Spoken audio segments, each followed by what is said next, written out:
16 million Americans have it. It usually strikes those over 50, and it's the leading cause of blindness in this country. Tonight we learn about not a cure, but a new navigation tool that is helping patients get along. Our report from our chief medical editor, Dr. Nancy Snyder.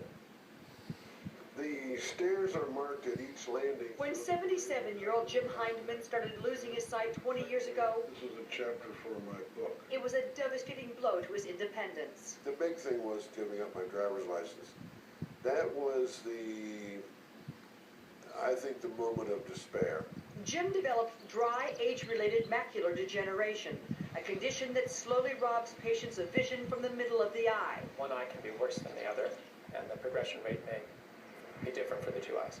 For the roughly 2 million Americans who live with advanced stage age-related macular degeneration, treatments for the dry form have been mostly limited to magnifying lenses, but those weren't good enough for Jim.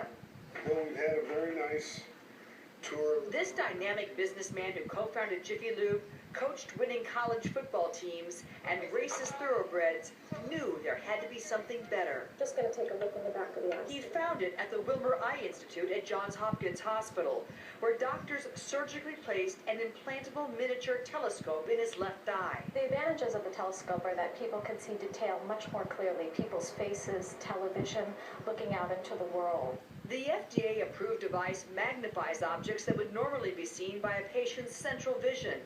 That image is then projected onto the healthy part of the retina, not affected by macular degeneration. This is the size of the letters that you can see now. But it's not a quick fix. Is it down here or up there? It requires intense rehabilitation to retrain the brain, using the telescopic eye to see detail and the other for peripheral vision. It has been miraculous.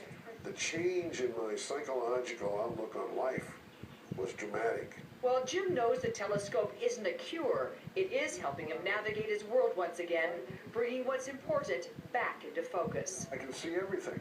Dr. Nancy Snyderman, NBC News, New York. And we're back.